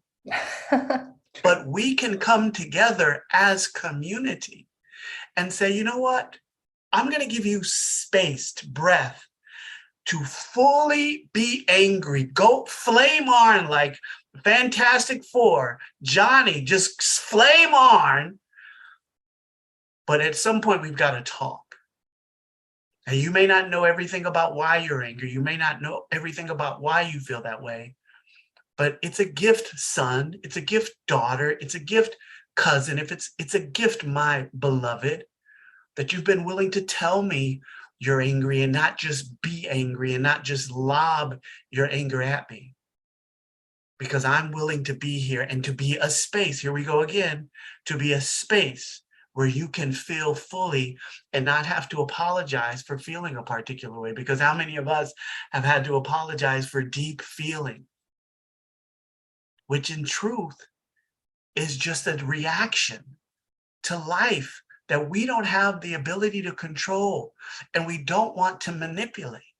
So we want to give children the gift and the space, which means parents, adults, and guardians, it's time for you to take up that new workshop, to take up that new class. Somebody in here is offering it where you begin to acknowledge and receive your own feelings, because you got some resentments, you got some step parents that you didn't talk about, you got some friends, cousins, family members, some stuff you just have yet to integrate. And through that journey, our children can become freer than we ever were at their stage, because we already know they know more information than we knew. They just don't have mastery yet over the information because they have no one taking them through the steps of integration, of discovery, of understanding, of evaluation. And we, as the people who are here caring for them, can learn how to do that. Wow, so powerful, Jason. I love what Donna said in the chat too. We need to listen to their anger and not judge them. And Scott, before we have you go on, I know we're running a little over right now. I'd love to invite Teresa up. She commented to me in the chat. She has something she'd love to share with us. So sure, let me put her on camera. There she is. Oh, you want a second, Teresa? Unmute. Hi, guys. I just couldn't let this moment pass. I just know it's such a powerful time that we're in right now. And Daniel, thank you for what you shared right in the beginning around just coming into this present moment, not my past, not my culture, not anything, just me. Who am I right now, coming here, being present and giving my gift? And you shared that and about really accepting everyone. And we can from that place because we're not outside judging anything. We're inside presencing what's my part, which is curious and exciting and all kinds of things. I'd love to see Jennifer on the screen too, please.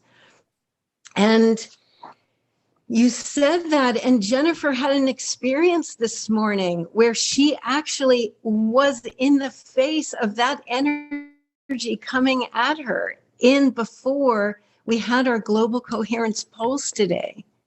And there's just, I mean, it's exactly what the field needs, for us to feel the feelings of what it feels like to be in the face of us finding ourselves home. And knowing that the most essential thing that we can do is to be in our own present moment awareness and bring that through. And there's no room to judge or anything at that point. And I just didn't want to miss that moment because, Jennifer, those feelings are there for you. You had that today. And you chose to feel it, and you chose to do the work, and you chose to show up and share your light today, this morning on the pulse and here tonight. And we can't not feel it, and we need to stand and claim it just by being it. And so, Jason, thank you for that. First blush was just, you're not all of those things. You're who you are right now. Choose it, claim it, and discover it and explore it and share it, and blessed be. So. Oh, Man. Teresa, Thank you, Teresa. Your voice is so important. All of our voices are so important. What if we honored one another's voices, what needs to be shared, what is being called forth, as Jason just so beautifully articulated, in this present moment and in the next present moment? And what if we could notice the judgment without getting entangled by it? In fact, I wasn't planning this. There is something I really would like to share. It's a name for God, according to the Kabbalists, called Sweetening Judgment. And I will tell you what it says. It says, every word we speak, every action we perform is a boomerang flung into the cosmos. All these billions of boomerangs inevitably return to our lives, the positive and all the negative ones. Though we're not aware of it, any negative behavior, even if it seems minor, whenever we speak in an uncivil or rude way, whenever we cheat, lie, steal, or insult another, we create a force of judgment. These negative forces are the unseen cause behind all things that just happen to go wrong in our life. It may take minutes or months or even years, but eventually we must confront the consequences of our reactive deeds. Right now, obstacles are present in our lives because of the force called judgment, and judgment befalls us to the degree that we inflict judgment upon others. But Kabbalah says that our own words cannot serve as an indictment against ourselves. We cannot decree a judgment on our own being. Life, therefore, is cleverly arranged so that we constantly meet and befriend people who commit errors and sins to our own. And when we judge them, our own fate is sealed in that moment. But suppose we could refrain from judging friends, family, and undeserving foes. If this were possible, judgments could never come to bear upon us. Powerful. Thank you. And thank So you, powerful. Jason. You created all of this, my friend. You created this beautiful, extraordinary space, and would love, love, love any closing thoughts from you, Jason, as we move into sharing about what you're doing and the invitation to join you in morning prayer. You know, I put something in the chat, which is a wonderful acronym, speaking of the voice, that I got from an organization that I work with called BEAM, B-E-A-M. And they often invite us to be present when we're in group discussion, to ask ourselves, the acronym is WAIT. It's why am I talking? Why aren't I talking? because what you said, Jennifer, just a moment ago is, figuring out a way to share our voice, use our voice. And some of these thoughts that we have are not ours. Some of the thoughts that move through the mental field are not ours. And so discerning that, learning how to discern that is key. I invite people, if they ever want to connect with me, I'm on Facebook as Jason Davion Mitchell. And specifically, each day, Monday through Friday, I facilitate a space at 6:30 a.m. Pacific time called our Daily Prayer Call. And on our daily prayer call, we hold a space with affirmations, reading, and allow people to engage in prayer and then in discussion upon deep spiritual ideas and concepts on a day-to-day basis. So we gather for about an hour, sometimes a little shorter, sometimes a little longer, depending how juicy it is. But we do that on a regular basis. And though it's not on here, I'm also on Instagram doing the same thing under the handle Conscious Lens. That's just the word conscious and lens, L-E-N-S. So please come join us. Thank you so much. I'm going to bring Jennifer and Teresa back on for a minute. And I'd like to just suggest a minute of silence because there's so much that's been expressed here that's really beautiful. So let's just take it in and get in touch with our own feelings about what we've heard.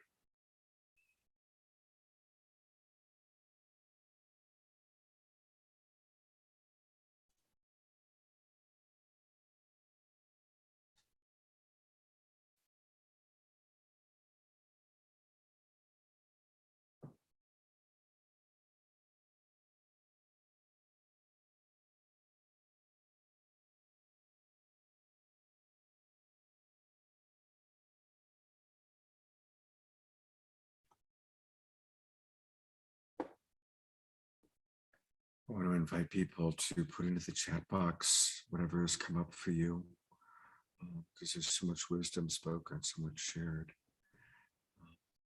I want to acknowledge, Jason, that I felt humbled because today I noticed, and I didn't even pay conscious attention, but there was a woman who was clearly under the influence that as I was walking, getting ready to do this show, I passed by and she was screaming and being having an experience. And I noticed that I didn't look at her. I didn't even bless her. I just kind of avoided that energy. And so I feel humbled as you brought that up. It was like, oh, wow, I did that just a few hours ago. So thank you for the reminder that we can always stop and smile. And, or as Paramahansa Yogananda taught, at least just say maximum grace for this person, maximum grace for this being. So thank you for that reminder. Thank you, Scott. That's beautiful. Thank you. One more time, just again, in case people missed it, you can find him on Facebook, Jason Davion Mitchell. So it's Jason and it's spelled D-A-V-E-O-N Mitchell on Facebook. That's his Facebook page. Definitely you can follow him. I imagine that people can message you as a way to connect. I'm going to do that. Yes. I want to schedule a time for you to come on and be on one of my shows where we can talk a little bit more in depth with you. Please, that'd be my honor, Scott. Thank you so much. Thank you, Jennifer. Thank you, Teresa.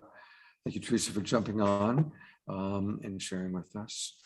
And thank you, everybody. And do put in the chat box what has come up for you in these beautiful expressions.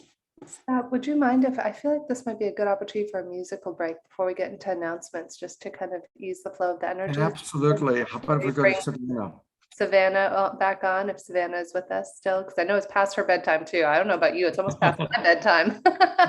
Absolutely. Savannah, thank you, and you're up. Oh, also, by the way, the song is Like You from Tatiana. Thank you so much. You gotta get up. You gotta get up and make a move. 'Cause the world will never see you until you do. No, they don't really care what you're going through. So you gotta show them, baby. You gotta show them the real you. You gotta give them what you got. No, don't let them see what you're not, 'cause you are strong. You are wise. You are worth beyond 1,000 reasons why. And you can't be perfect, baby, 'cause nobody's perfect, darling. And no, no, no, there's nobody in the world like you.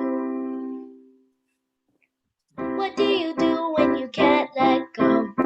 What do you say when you just don't know how you feel? And you know nobody knows how you feel. 'Cause everybody got their own darn problem. So everybody's trying to find their way. And day by day it's a struggle. In this world you know you have to hustle. Just know that you're not alone. You don't always have to be strong all by yourself. I said it's okay to ask for help. So listen. You are strong. You are wise. You are worth beyond 1,000 reasons why. And you can't be perfect, baby, 'cause nobody's perfect, darling. And no, no, no, there's nobody in the world like you. Oh, wow. Let's all twinkle her. Let's all give her some love. That was beautiful. Thank you guys for inviting me. Oh, absolutely. Hey, now, Savannah, don't go away, because we got a question for you. Do you ever get nervous before you're going to perform? No, but one time I had this audition and I really wanted the lead role, but I didn't get it. I got an ensemble, but went more more roles, and I just like practiced and I got over my fear. So the way you get over your fear, because this we're learning from you right now, you get over your fear by just practicing and trusting in your natural talent. Yes. And do you worry about what people are going to think or if they're going to judge you, or you just trust your talent? Yeah. Wow. Isn't that a great teaching for all of us, huh? Right? To not worry about what other people are going to think or say, but just trust our offering to the world. That's beautiful. Beautiful, Savannah. Thank you so much. And I was just putting in the chat, I love the synchronicities and serendipities of how appropriate that song was that you just shared, that we are wise and we are strong. And it is so true, because some days, I don't know if you're there yet, Savannah, but as an adult 41-year-old woman, some days you just want to curl up in a ball in bed and be like, not today, you know? And it's worth just remembering, as you sung so beautifully, that you are wise and you are strong. And my God, you are wise and strong. And I'm so grateful to have connected with you and to have had you here with us today to share your heart and spirit and your beautiful voice. Thank you for being here with us. Yeah. Is there anything else you'd like to say before we wrap up with you today, Savannah? I don't think so. Well, you're amazing, my friend. We look forward to seeing you accepting your Oscar in a few years. Thank you. Or Grammy, whatever you choose. So thank you for being here with us, Savannah. And I think it's back over to you now, Scott, so we can get into some of the announcements. All right. We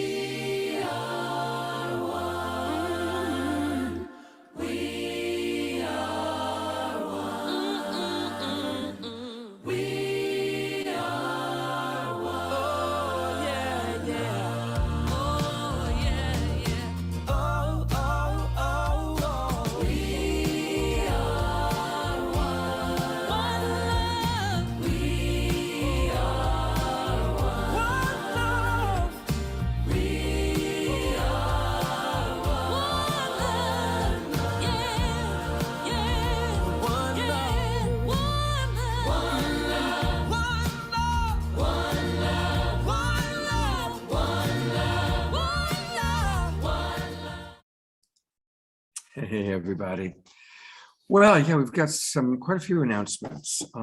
First off, again, if you haven't filled out the survey for Sedona, please fill it out. My partner that I'm working with on that retreat with Tangela, we looked at all the surveys today and it really helped us to shape and make the decision to do this. So please fill that out one more time. I'll put it in the chat box. And I want to let people know that I am going to be leading another master class. Some of the people who are on the show tonight or in our audience took this.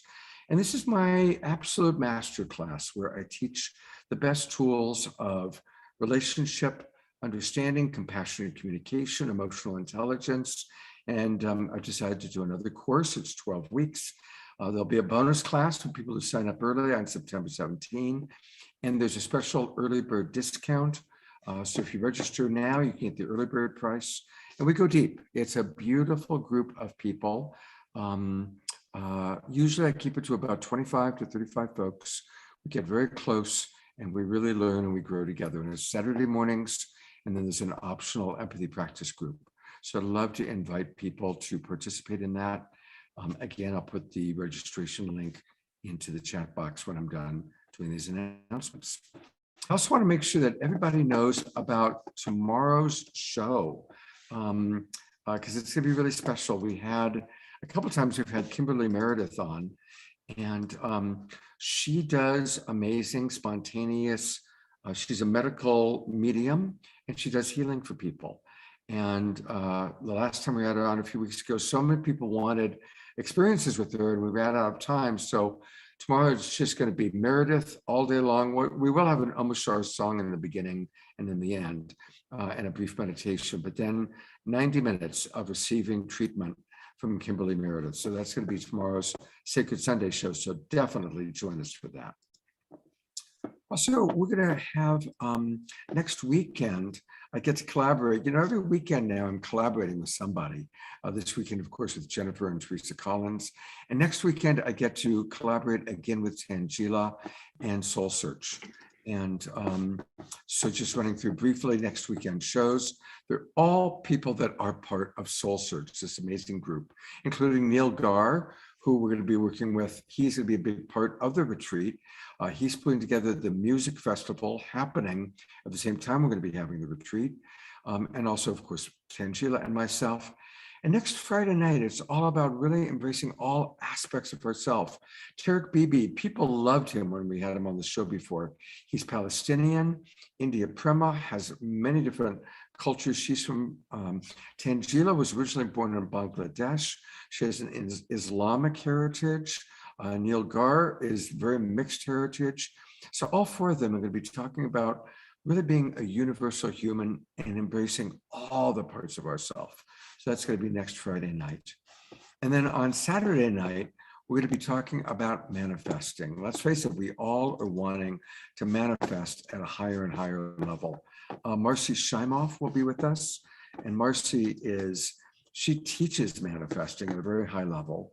I'm not going to go into all the different people with us, but you can see we've got a very large group of people who are going to be with us talking about various tools and practices for manifesting at a high level. That's next Saturday night.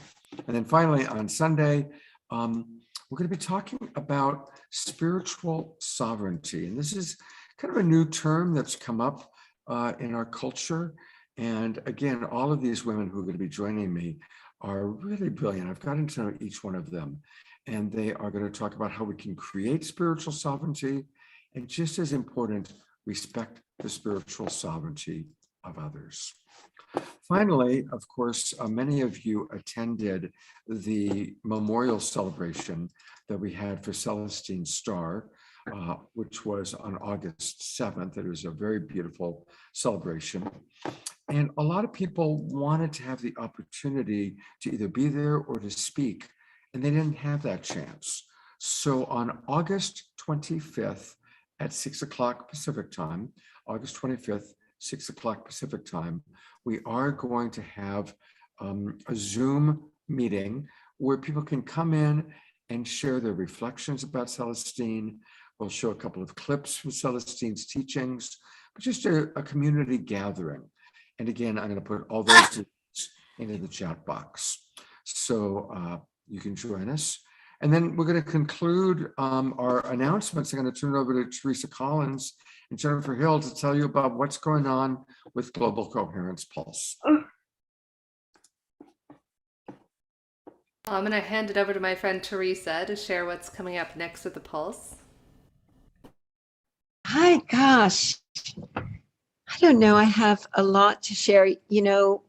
First, I just want to say what a beautiful evening it was tonight. I'm, reading the notes in the chat and Jennifer, your presence tonight and today on the Pulse. And this was a chance for me to kind of take a month off where I wasn't actually hosting the events, and Jennifer stepped in and it was a glorious day. So thank you, Jennifer, for your loving presence today, and Arthur and Savannah and everybody that showed up. Greg this morning was amazing.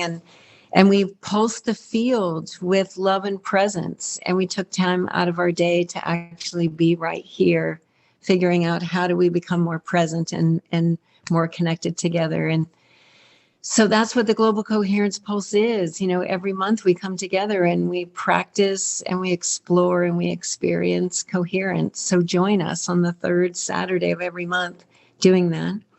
And also the Global Coherence Pulse is participating, like Scott is, and Awaken World and many other organizations, Unitive Narrative, are participating in an initiative called Peace Through Unity. And it started with World Unity Week, and it's moving through Peace Week. And we challenged ourselves, like, what could we do in 99 days to demonstrate peace through unity towards a thriving world for all? And you can go on that website and you can sign up for free, and you can join the connection field where you'll find the Pulse and the Islands of Coherence and things that we're doing and demonstrating. Scott Catamas also in the Awakened World. And maybe think about, when you're in there, what am I doing right now in my life that's contributing towards greater peace through unity? And I think it starts right inside each of us. And if we can pause and be present there and cultivate our capacity to stay there in the face of things like you faced today, Jennifer, then I think we're contributing the most essential thing we can do on the planet. So I'm grateful to have this opportunity to co-host with you, Scott, and make it easy for you on these days. And Jennifer, to just have your shining presence today. It's just been a gift for me. It's like a little birthday gift. Happy birthday, my beautiful and incredible friend. Happy birthday to you. Happy birthday to Greg Papanya, who definitely checked out the Pulse and his music earlier. And happy birthday to Cornflower. We have so many wonderful August Yes. in the house. So deep There's gratitude. Cornflower. Let me put it on. There you go. Birthday love, birthday love. Should we sing everybody happy birthday? How do you feel about that, Scott? Should we have people unmute and Sure. sing happy birthday Let's today? do it. All right. So we're going to go ahead and lead. Ready? I don't know if any of our singers are still on here. So, And we can do it. for us, a little birthday background music. Happy birthday to you. Happy birthday to you. Happy birthday, our souls. Happy birthday to you. Well, sure. Well, It's really hard when everybody is doing it at once, but I see that Savannah is with us. Savannah, would you be willing to sing happy birthday, and we'll just drop in and listen to your birthday song? Sure. Yay. Happy birthday to you. Happy birthday to you. Happy birthday, dear Cornflower. Happy birthday to you. Oh, there's Teresa. Hip hip. Hooray. Hip hip. Hooray! Hip, hip, hooray! Hooray! Thank you, Savannah. Thanks for jumping in. Beautiful. When I saw you were there, I thought she can do it for us. Thank you so much. That was amazing. Thank you, Savannah. Birthday love for all. All right.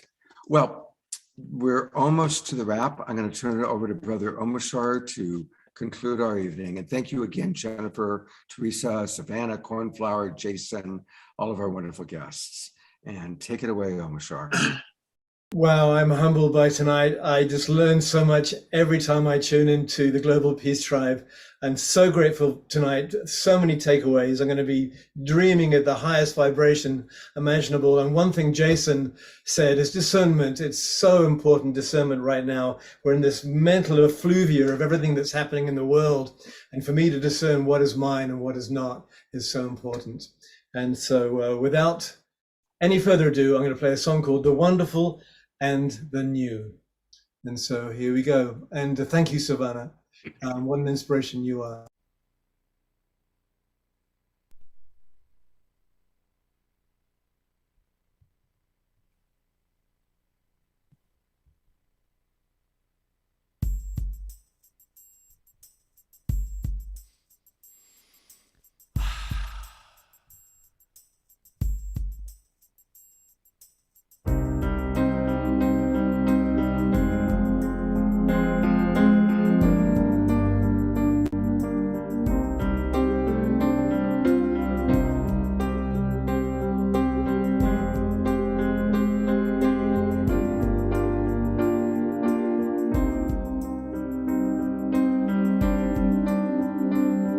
You'll never walk this way again.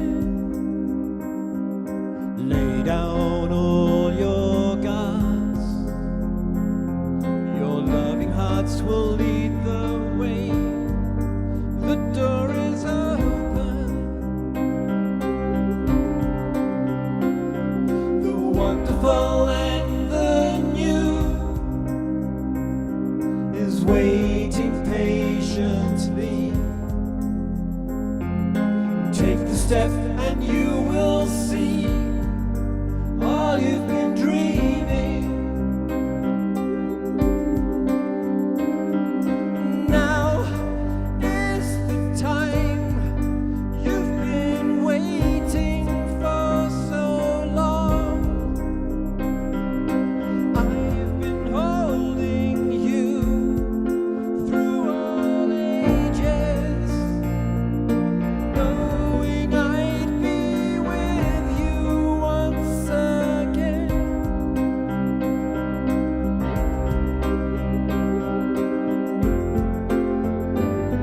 You'll never be alone again. Please take my hand in yours. I love you just the way you are. You're my creation. The wonderful and the new is waiting patiently. And take the step and you will see all you've been dreaming. And now is the time you've been waiting for so long. I've been holding you through all ages, knowing I'd be with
Thank you, beautiful brother Omashar. Thank you again, Jennifer, for co-hosting. Looking forward to co-hosting with you again in a month, and it'll be Peace Week. So I know you've got a really special Peace Week show beginning to come together. We'll have Gary Milken and Jude Curvin. So that'll be fun.